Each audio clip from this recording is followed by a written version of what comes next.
করে চলে এসেছি। Afghanistani boys over anything. আজকে আমি এই সুন্দর ছেলেদেরকে দেখতে এসেছি। আমরা শুধু ওদের মানে দেখতে এসেছি। শুধু দেখতে এসেছেন? বলছি দিদি, এই সোনামণি, শুধু দেখলে হবে, কিছু কিনতেও তো হবে।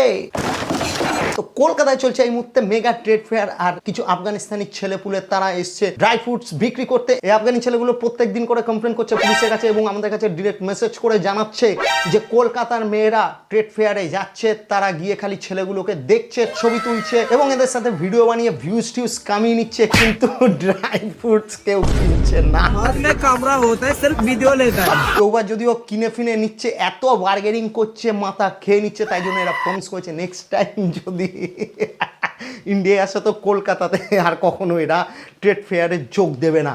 लड़कियां सिर्फ आप लोग का दुकान में खरीदने आ रही है या फिर आप लोग को देखने आ रही है? बहुत ज्यादा हमें तंग करता है। जब आ रहे हैं तो एटलीस्ट तो ड्राई फ्रूट्स ये चीजों खरीद भी करें। ছেলেদের ভালো লাগছে।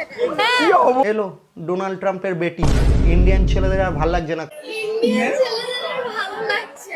কারণ ইন্ডিয়ান ছেলেরা হেগে জল ইউজ করে আর ইনি টিস্যু দিয়ে মুছে না। এতই নেই, সব মেয়েরা কোরিয়ান কোরিয়ান করে খুব লাফাতো, বিটিএস বিটিএস করে খুব লাফাতো, কিন্তু কোরিয়ানদের কোনোভাবেই কোনো রকম নাগাল না পাওয়ায় আর কোরিয়ানরা এদের মুখে পেচ্ছাপ করে দিয়ে চলে যাওয়ার ফলে এখন এরা আফগানি ছেলেদের পিছনে পড়ছে। ইন্ডিয়ান ছেলে যারা যারা বাজে কমেন্ট করবে তাদের জন্য কি বলতে চাইছো? তাদের জন্য বলবো আপনারা ইনসিকিউর না হয়ে আপনাদের নিজেকে একটু বেটার বানান। ভাই কলকাতার কোন ছেলে এই তিনটা মেয়ের জন্য কখনো ইনসিকিউর হবে না, ট্রাস্ট মি।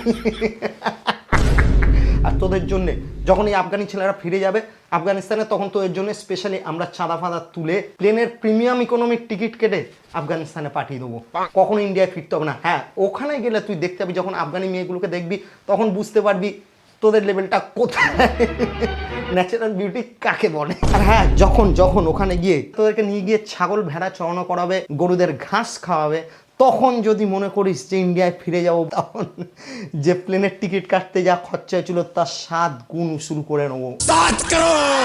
अगर मैं यहाँ पे खड़े खड़े इतना गर्मी हो रही थी, अभी मुझे पता चला मुझे इतना गर्मी क्यों हो रहा है। ভাই আমাদের তো সবার ঠান্ডা লাগছে, আর এই বছর শীতও একটু বেশি পড়েছে, কিন্তু দিদির গরম লাগছে। কেন গরম লাগছে শোনো।